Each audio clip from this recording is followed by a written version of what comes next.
Sparing Galveston another apocalypse and Houston a direct hit, but spreading wind, water, stress, and property damage throughout the Texas-Louisiana Gulf Coast.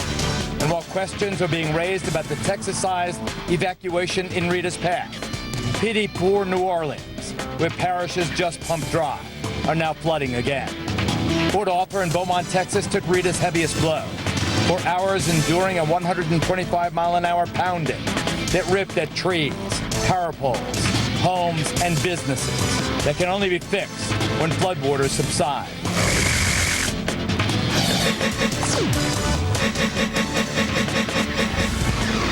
And what of their oil refineries? Home to 25% of the nation's capacity. The damage and disruption suffered will surely be paid for at the pump. So here we go again. Stand by. We are live and at large in Port Arthur and around the world.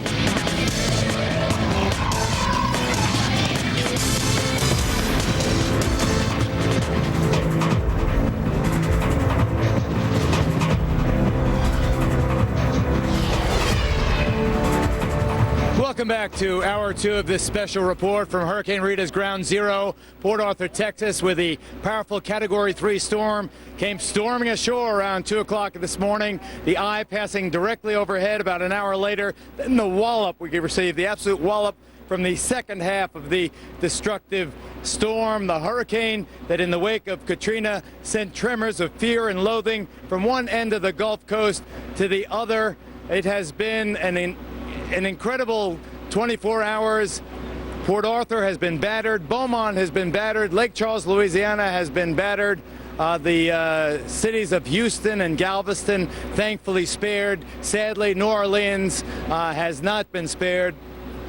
That much afflicted city has really been dealt a foul blow by the waters from the storm surge of Hurricane Rita. And Governor Blanco, politics aside, will New Orleans, first of all, is there a sense of, and I told you so, should the federal government, should Admiral Thad Allen look at Mayor Nagin and say, see, that's why you shouldn't have encouraged the people of New Orleans to come rushing back. I knew there was danger and you should have, Governor? Well, Geraldo, everybody's trying to do the best they can. I don't like to start pointing fingers at this point in time. Everybody was worried about the strength of the levees. We do have to get our people in. We have to get that new water out. We'll deal with all those issues as we go along. But I think right now the good thing to realize is that we, for Katrina, got more than 1 million people out of the city and out of that region in 48 hours, efficiently, effectively, and without any frustration in long lines of traffic. We did the same thing in southwest Louisiana. We followed our plan of execution. Our pre-hurricane plans worked. Now, there are always people who choose to stay, and then that means we have to do the search and rescue efforts. I don't think we have to do too much search and rescue in the Ninth Ward of New Orleans or in St. Bernard, because those people were paying a lot of attention to it. There may be some other situations developing because as this water presses forward, you can't tell what's going to happen. It's a very dynamic, fluid situation. We react and respond as we need. Right now, all the federal help is in the state, so it was very easy to marshal the forces for southwest Louisiana and for Texas. It would not be that Governor, easy to start from scratch again. I hear you. 2 points you made, and you didn't make them as attacks on the federal government or FEMA or the president, but you did suggest two things. Number one, this time around the federal help was pre-positioned, and number two, almost more subtly, that Louisiana's evacuation did not have some of the terrible frustrations and even tragedy attached to the massive Texas evacuation. Are you suggesting that the Texas evacuation was ill-planned? Geraldo, I can't speak for Texas. I can only speak to Louisiana. We spent 1 year in my administration developing an evacuation plan. It unfolded as it was supposed to. We evacuated the low-lying areas first. All the parish leaders signed on to it and executed it. It was a magnificent sight to behold. I watched it from helicopters beforehand. I can speak for us. I cannot speak for Texas. Okay. I wonder if Representative Ted Poe can. He joins us. He represents this area in the United States Congress. Congressman Poe and Congressman Charles Boustany of Louisiana also joins. I'm not sure if we can have all three on the phone at one time, but Congressman Poe, you first. You want to comment on what Governor Blanco has said? Well, yes, Louisiana was able to evacuate, and Texas also implemented its plan. You got to remember, we evacuated 2.5 million people, 1 million more than we thought. Many of those people were evacuated twice. They came from Louisiana. They stopped right there where you are in Port Arthur and Beaumont. 15,000 of them were there when Rita hit, and those people had to evacuate one more time and move west. And so we were all frustrated with the freeways, the fact that it took a while to get all the lanes open, and some people were running out of gas. But 2.5 million people did leave. They were safe, and there'll be an orderly re-entry into Houston, especially Houston, and then Jefferson County as well. Congressman Boustany, from your point of view, how do you handle an evacuation, knowing that an evacuation, whether it turns out to be necessary or not, is the prudent thing to do?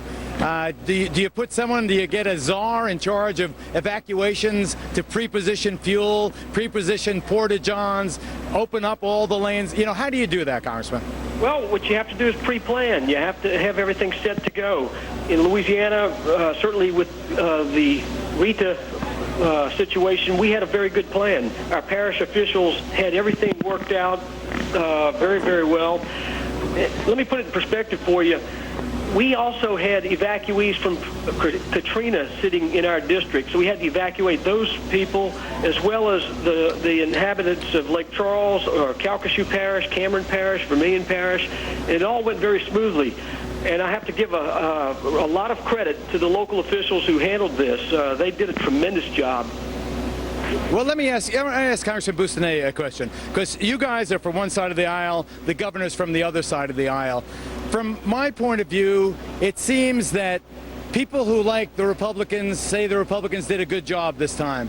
People who like the Democrats say the Democrats did a good job this time, and vice versa. It seems very unseemly to me and very unobjective, Congressman.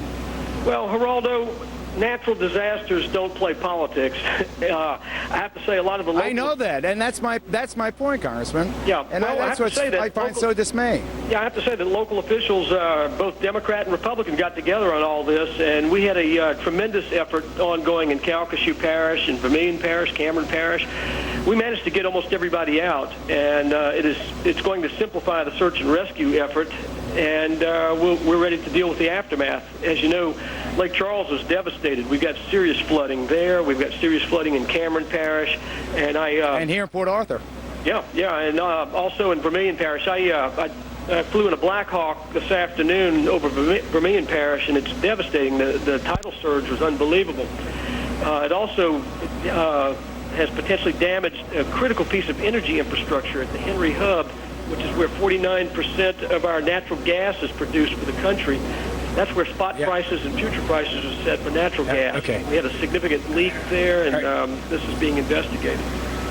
Well, gentlemen, this is all I urge is for, when General Russell Henry of the First Army was appointed head of the Joint Task Force Katrina, and I hope to get him on the phone before the hour is out, things started to gel when you had one person who wasn't a Republican, wasn't a Democrat in charge. But I just hope that in the future, on all of these kinds of things, we can work together, because we're all Americans, we're all Louisianans, we're all Texans when something like this comes down. I want to thank Congressman Ted Poe and Congressman Charles Boustany for joining me. Joining me right now, a man really, Judge Eccles, who has done this tremendous job, Judge Robert Eccles, the Harris County Emergency Services man in charge. He's the one that helped open Houston's arms to New Orleans refugees, and then ironically, Judge, you had to deal with your own problem. Did you, first of all, was any of your energy sapped by Katrina in terms of helping the resources to deal with Rita? No, I was thinking about it. In fact, I was thinking about your energy watching you at the Sabine Pass yesterday with the winds blowing around in in that part of the state where you are today. Now, in fact, my daughter is asking, Dad, is this ever going to end? Because we have been going for 3 weeks with the Katrina evacuees and now coming in with Rita and the evacuees not only from Louisiana here. Again, I think Ted Poe made a good point about our evacuation efforts here. It's a team. We pulled that team together, made it happen. As you mentioned, it's not a Republican team or a Democrat team. I've got a mayor who's a Democrat. I'm a Republican who was in Iowa with George Bush really early on in his campaign. So while he was chairman of the state Democrat Party. But we know there's a time for politics and a time for action, and this is a time for action, and we're going to do what's right for the people of Houston and of Texas. You know, I trust you, Judge Eccles, and I think you're a very competent man, and if I lived there, I would vote for you. But I have to ask you this. I have heard that part of the problem with opening those freeways to go in both in one direction, both sides, was local jurisdictional disputes and other similar administrative bureaucratic problems. Is that so?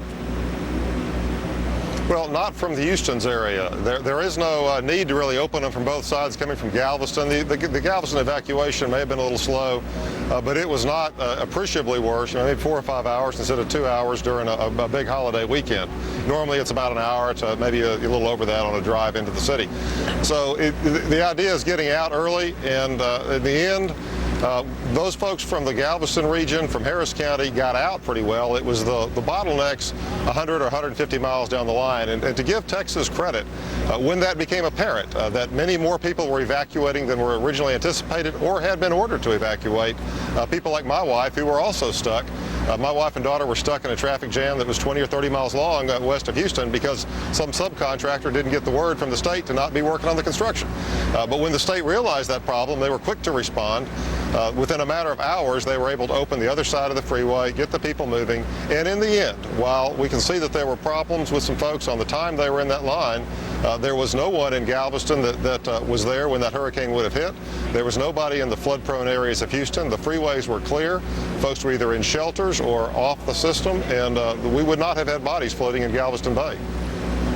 Thank God for that. But I tell you, Thursday night I was watching local TV in Houston, hearing story after story. I'm here for hours. My kid has no food. I have no gas. They told me to evacuate. Should maybe when the storm turned and it became apparent it was coming in this direction rather than that direction, you have slowed down the effort to relieve some of the stress? And I know a lot of this is 20/20 hindsight, Judge, and I don't, but what do you think? Yeah, the fact is we did that. Yeah, the fact is we did that. Harris County, again, there's limited things that we can do beyond our borders and out. We set our, what do we call our motorist assistance program. We have 18 vans with sheriff's deputies that go out and they don't write tickets. They just help people on the highway. Those vans went out with gasoline. We got gas for over 750 people. We sent out buses from Houston's Metro Transit Agency to help people, get them water and help them with those issues. On Thursday evening, we did remove the mandatory evacuation from the C zone, those areas that were outside of the immediate threats as the hurricane diminished in strength and moved more towards that Port Arthur and Sabine Pass area where you were located. And as we did that, we got on the TV, we asked people not to leave if they hadn't left, to shelter at home. We did a very active campaign for that. But people were scared, and I don't blame them. They had seen this giant red dot on the map, the Pac-Man, if you will, that was coming after them here in Houston. And they'd just seen what came out of Katrina, and it's hard to turn that off and get people to calm down. And that's one of the frustrations I think a lot of people felt on the highway. And if anything, what we learned was a need to communicate better. And again, that was not our part of the plan, but it will be in the future, and we'll work together. We learn our lessons, and we'll make sure that folks understand that it may be a 20-hour drive to Dallas instead of a 4 or 5 hour drive. And if it is, that you need to be prepared with full tanks of gas, with water and food for your kids, and be ready for that kind of drive and plan for it. And if people expect that, they're probably okay. Okay, Judge Eccles, thanks a lot. Here's my, for what it's worth, here's what my plan. First of all, you don't make a general evacuation. You make an evacuation by zip code for those areas that are most vulnerable. For instance, if you live in a zip code that's in the high hills, you don't worry about flooding. You're not as vulnerable as someone who lives in Port Arthur on the seashore, for example. Just more specific, then have National Guard or local police or state police, fuel trucks, pre-positioned as they were not, porta potties. You mandate that the gas stations along the route remain open. You have places, designated places like Walmart parking lots, etc., for people to head to and to crash for a while. But to send 2.5 million people onto the highway at one time, my goodness, a disaster. Alicia Acuna is in Galveston, where there was no disaster, thankfully. That vulnerable island town, charming town that it is, spared Hurricane Rita's wrath. So what's the story now, Alicia? Hi, Geraldo. Well, you're right. Galveston fared pretty well in all of this. Minimal structural damage here on the island, but, you know, leave it to the media to find the worst place in town. And sure enough, we parked ourselves right here. We're in downtown Galveston in front of Yaga's Cafe. Yaga's is actually on the bottom floor of this 3-story building. This building has actually been here since 1882, so it made it through the infamous storm of 1900 that just devastated Galveston. It made it through Camille, Carla, Alicia, you name it. It has been through many storms. But the one hurricane, Rita, that really just kind of glanced this way and didn't even knock over some of the trash cans down here, managed to get this wall to fall down and crumble onto the patio and onto the park that lies in front of it. What's also interesting, though, about the inside of this building is that if you get in closer, and we did get in closer earlier and look in the window, we could see that some of the tables and chairs are still standing where they were when they evacuated this area. There are also the glasses, the soda glasses are all there, right there on the shelves where they left them. So kind of an interesting way in which this massive wall fell down and made its way out onto the street here in downtown Galveston. I talked to the owner, one of the owners, a while ago, earlier today. He said they are going to rebuild and they do plan to reopen Yaga's. I guess, you know, this is a place that's a favorite, from what I understand, for folks here in Galveston. But as I mentioned, it's not really representative of the other damage around the island. There were 3 buildings that did set fire overnight. We were able to see those pictures last night. Firefighters out there in the strong winds trying to fight that fire. So there were three fires in the historic district. Now, in terms of getting back to life, the mayor did announce earlier this evening that starting at 6 a.m. tomorrow, Galveston will be open for its population to return. That's about 60,000 people coming back here, and they got about 90% of their population out of here pretty quickly. That's pretty impressive. Driving around the island, I can tell you some of the lights are on, about 60% of the power is out. But just standing here in downtown, we're looking around, and a lot of these buildings already have their lights on. So it's really starting to seem just kind of like a quiet town again, and folks are going to start getting back here again tomorrow. We got some prisoners, Alicia, being taken out. These are apparently were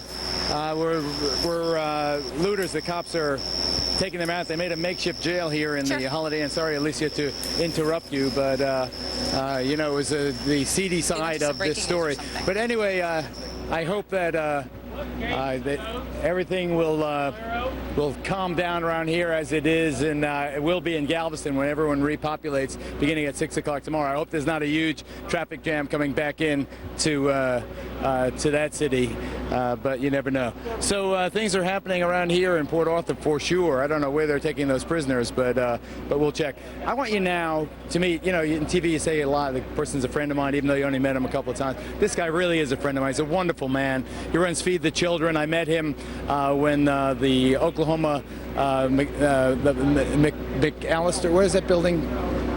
The Oklahoma bombing. Yeah, Larry Jones was feeding the children after the Feed the Children in Oklahoma City after the horrible bombing committed by Timothy McVeigh. I want you to meet Larry Jones, who is just here in the region feeding the kids right up to this. Please stand by.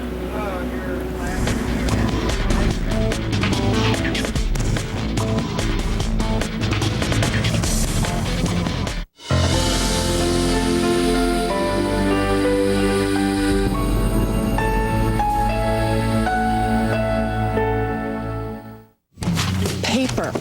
We print it, Copy it, process it, and turn it into more paper. Lexmark has smarter ways to print, move, and manage information. See how at lexmark.com. Jim's best friend died of a heart attack with no warning, and I worried it could happen to Jim. His doctor said you should always have genuine Bear at hand. Just one has enough aspirin to help save your life during a heart attack. We both feel better when I have my Bear. With more and more ways to communicate, make faster connections, stronger papers, brighter inks, and electronics that are smarter, smaller, more energy efficient, and easier to use by using the right chemistry. Improving the things we all need is a goal worth talking about, and it's ours. Dow. Living improved daily. I own this marathon station, and I'm proud to be part of this community. That's why at my marathon station, we treat you the way we would want to be treated. It's like neighbor helping neighbor around here, and I love that. We know what our customers want. We see these people every day. It may sound simple, but we work hard to serve you better. That's the American spirit, and I believe you'll find that at Marathon. Marathon, fueling the American spirit. Choosing a new low-cost internet service? Check this out. With Netscape's new Web Accelerator, I can surf up to 5 times faster than standard dial-up. And with Netscape, I get Web Accelerator for just $9.95. NetZero charges $14.95 for that. Same speed, less money. Works for me. Get Netscape with new Web Accelerator and surf up to 5 times faster for just $9.95. That's over 30% less than NetZero. It's just the net you need. No SUV has done it before. Mercury Mountaineer is first in owner loyalty 4 years in a row. Mountaineer introduced the disappearing third row seats. And now there's roll stability control for added safety. You've got room for up to 7 and more than enough space for everything and everybody. And the Mountaineer has a look all its own. Now drive the 2005 Mercury Mountaineer for $22,891. No hassles, no gimmicks.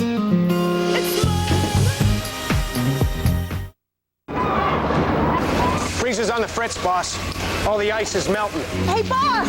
10 tons of tuna got caught up in customs. Boss, we got cats.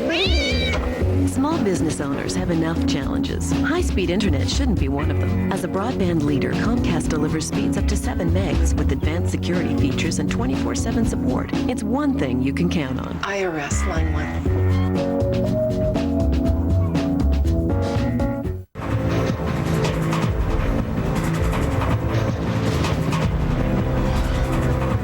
Here's the Murrah Building, of course, in Oklahoma City. I couldn't remember the name. But that's where I met Larry Jones, helping the people in Oklahoma City after that disaster.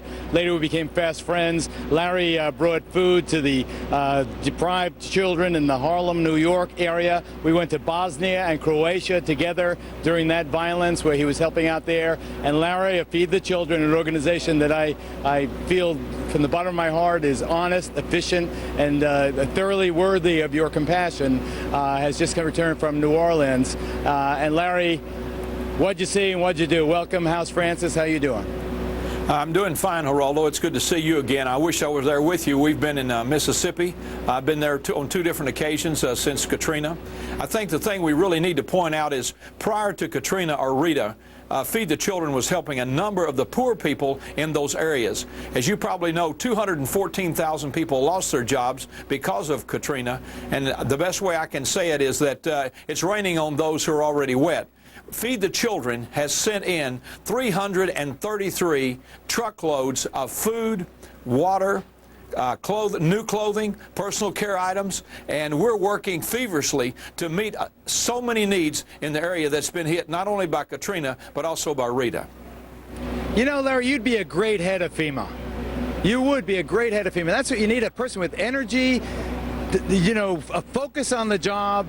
You know, not that Fat Allen doesn't have that, but he's not the boss. He's in charge of New Orleans. That's what you need, not a political appointee. You'd be perfect for it. This is Greg Westermeyer. He's hang in there, Larry. Greg Westermeyer is with the Oklahoma Emergency. Tell me what you. We're with the Edmond Fire Department from Edmond, Oklahoma, and we came down here. We were requested by Port Arthur.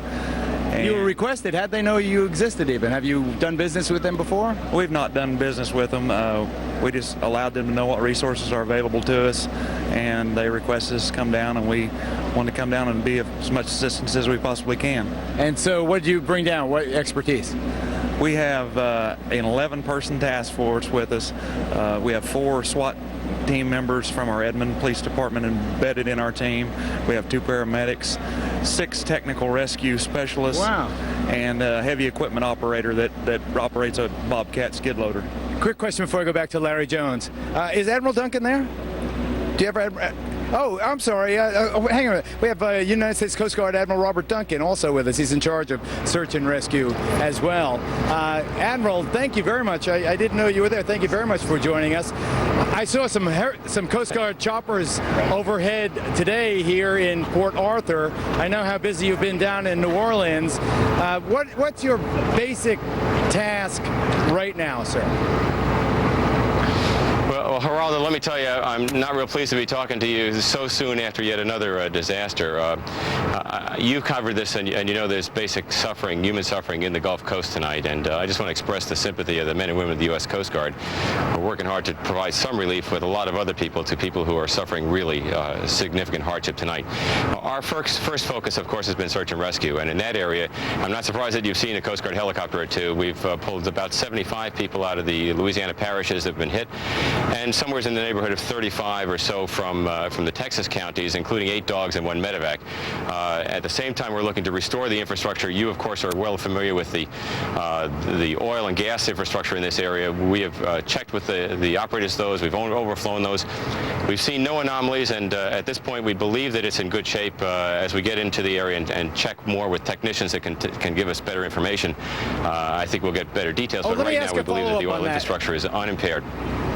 Yes, sir. Oh, Admiral, say that as specifically as you can, because you know it moves markets. We're going to have Neil Cavuto coming up. You believe, eyeballing it from the air, we couldn't get that bird's eye view. You believe that the infrastructure is essentially intact. Geraldo, the reason I mention that is we've looked over it from the air. It's grossly intact. We've talked to quite a number of the owners because we deal with them on a regular basis for shipping oil, for homeland security purposes. And the assessment we're getting now is that there's no indicators that there's a problem. Now, as they get in there, the technicians may find things, and we hope to bring the infrastructure back up in a sensible way as rapidly as possible. We've also overflown about 200 rigs this afternoon as we came into the evening hours, and we detected no anomalies on those rigs offshore. You were very familiar with the 4,000 rigs that we have offshore, and that's the focus of our overflights offshore tonight. And our initial assessment, while it's not on the deck and we don't have technicians take a look at them, leads me to believe that we're in pretty good shape, and we ought to be confident that the infrastructure is good and that we'll be back in the production business as quickly as possible. Admiral Duncan, you proud of the job Admiral Allen's doing?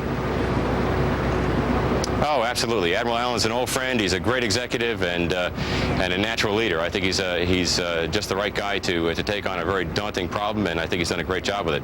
But I have to tell you, we're part of a pretty big team that's doing a lot of good stuff. There's a lot of fine Americans here. That one parish sheriff from Vermilion Parish today was calling up while I was flying over, and he called up for any Coast Guard aircraft. Said that they had established a reception area for people we would pull off the roofs of houses in Abbeville. We rogered up for that, talked to a couple of Coast Guard H-60s picking people up below us, and immediately we had a center established and care provided to people that we brought in and forwarding on to the right place. So a lot of things are working very well, and a lot of people, including parish sheriffs and local officials, and the Joint Task Force that you're well familiar with, both the JTF under General Honore and the JTF under General Clark are bringing massive amounts of resources and talent, and it's a real team effort between the state and the local folks and the Department of Defense, the Coast Guard, and many other players that we don't have time to name. It's a lot of good Americans pulling together to provide relief wherever they can. Roger that, Admiral. Thank you very much. Going to go back to Larry Jones, Feed the Children. Larry, how do you deal with the catastrophe that is so massive? I'm talking about what happened in Katrina and New Orleans, and so disruptive, talking about what happened here in Hurricane Rita. You become, it seems to me, almost a governmental agency. Well, one of the things that we do, Geraldo, is work very, very closely with the groups that have been affected in this area. We've gone to Office Depot. They've been very gracious. They've given me, I think, something like 45 or 50 truckloads of school supplies. We're working throughout Mississippi to get school supplies to the children. Fruit of the Loom has been so gracious, and you know, they've literally given us hundreds of thousands of pairs of underwear. And then thanks to Georgia Pacific, we've got all kinds of paper products, and that includes toilet toilet paper, which is a phenomenal need. And the other thing that I need to say, and I know you know this being where you are, that we're going to have to give literally hundreds of thousands of people water for the next few months. And so we have 55 trucks that literally have burned up the highway ever since Katrina hit. And the thing I want to say to people is we've made a 6 months commitment. A 6 months commitment, and I just hope that people don't forget that this storm, even though it's stopped, it won't be over for many, many months for all these people. Take a break. Thank you, Larry. Thank you, Greg. Thank you, Admiral. Right back.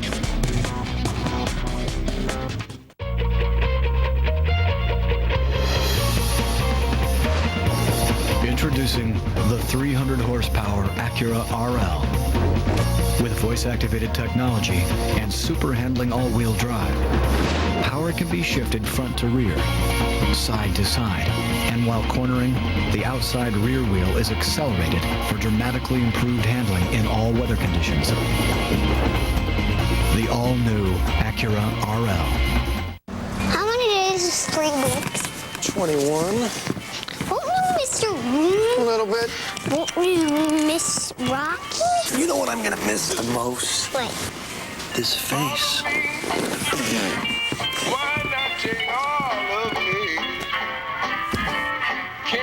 Mr. Buckwood, welcome to Residence Inn. Residence Inn. All suites with all the comforts. Yeah, you didn't type in your password. Don't have to. Biometrics. What? Wherever I am, I just swipe, password goes in, I'm connected. Biometrics. Oh, bionic finger, cool. It's like 10 times stronger than a regular finger. No, it's for passwords. No, it's more like na-na-na-na-na-na-na-na. Na-na-na-na-na-na-na. Better. Secure wireless, made easy. Only on a ThinkPad with Intel Centrino mobile technology.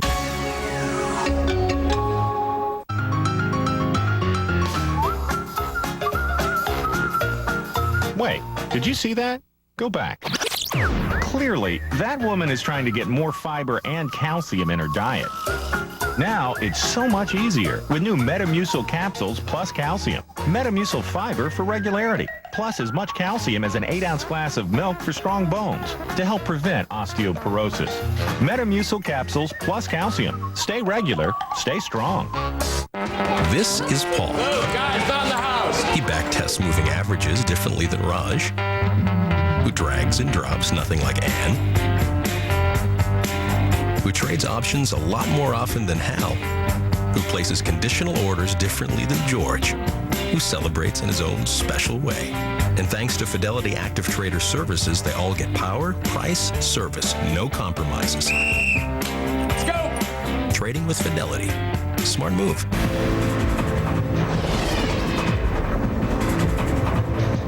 You're looking live inside the makeshift headquarters here at the battered Holiday Inn. There's no electricity, but this is a structurally sound building. The water, thankfully, is running.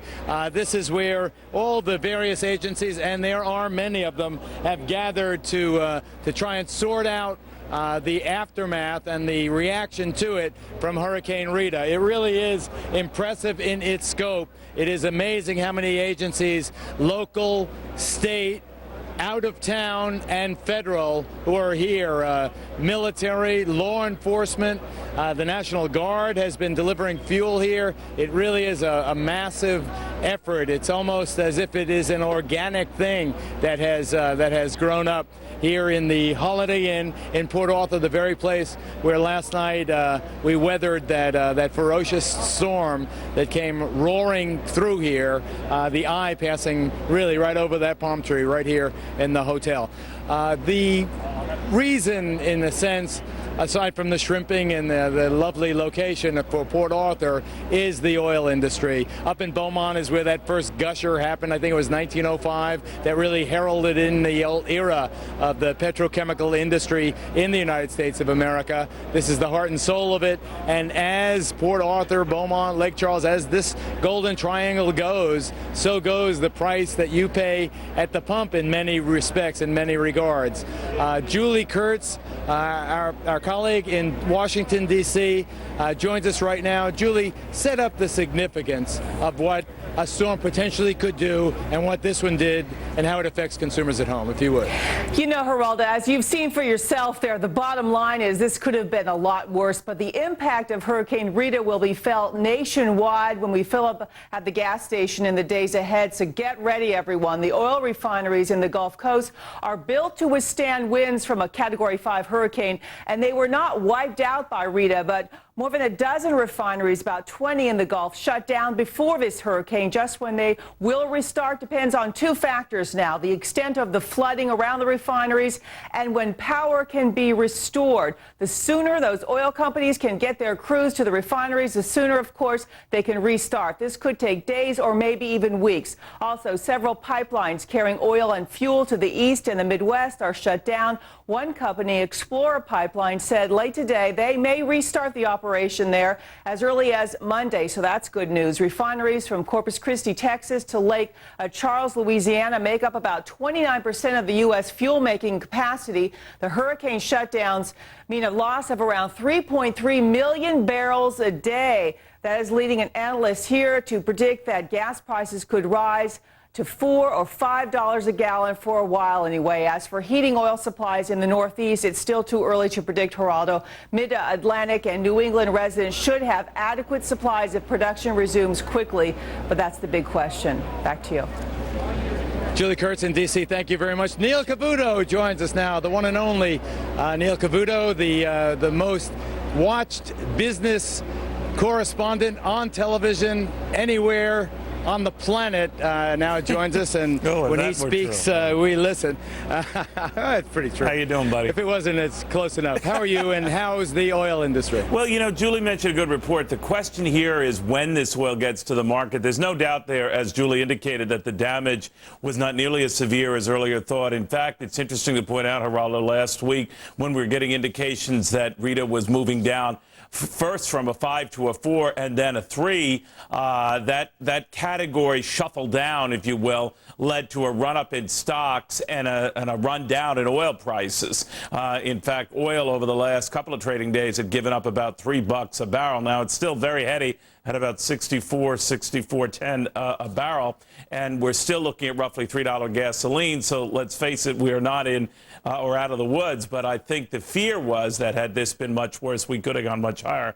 The question going forward, like again, Julie said, and what you've pointed with some of your guests, is getting these refineries up and running and churning out oil. That's a problem, because any delay means that there's a delay getting supply, and this could affect everything from home heating bills this winter to jet fuel. Keep in mind that it was early on in Katrina that we had serious delays of jet fuel shipments that almost shut down facilities at airports as diverse as Charlotte to Orlando to even Atlanta. Concerns that could be the case. So you only need a storm to remind yourself how vulnerable you potentially are, and this storm really reminded us how vulnerable we are. And just to illustrate that, Jack Welch had been telling me, the former CEO of GE, that we do need to get a grip on our energy policy here if we keep coming so close with storm after storm to revisiting these issues. He's right. Neil, I don't know where you stand on our colleague Bill O'Reilly's campaign against the unjust enrichment, in Bill's words, of the oil companies. Are they price gouging? You know, I don't mind what the price of gas is as long as it's set by real supply and real demand. That's the way free enterprise works. But if they're manipulating the market in an Enron kind of way, if they're playing on the fears, if they're riding the news media reports to cash in, that's not capitalism, that's larceny. Do you think that the major oil companies are taking advantage of these situations? I say as I see some fuel trucks driving by. Where do you stand on that, Neil? Well, I don't agree with that. I have enormous respect for Bill, and as I do for you, Geraldo, but this is a supply and demand issue. Long before Katrina came along, long before Rita came along, China and India were coming along as economic powerhouses. You know, it is very possible within the next 5 years, consider this, Geraldo, within the next 5 years, China alone is going to account for all the world's use of energy today. Just China. And India is coming on strong. There is simply a global boom going on, the likes of which we cannot appreciate. This idea that there's a cabal among the energy giants is to me, just silly. Now, again, I say this with the utmost respect for Bill, but I just don't see it. I don't know where the sympathy was for a lot of the oil companies when we were looking at $10 oil, and many of them were forced to merge into the companies they are today. And a lot of these wildcatters and refineries that you're looking at were going out of business. One of the big reasons we do not have refinery capacity in this country dates back to that period in the late 80s, the early 80s to mid 80s, when we had oil at such a cheap price. A lot of these guys figured it was not worth their effort, so we're kind of stymied at the refinery capacity we're looking at today. I'm not saying, Geraldo, that these guys are saints. I am just saying that this idea that they all gather in a room and sort of decide, all right, here's the price of oil, let's see what happens. Oil is traded like a commodity. It's traded like a stock.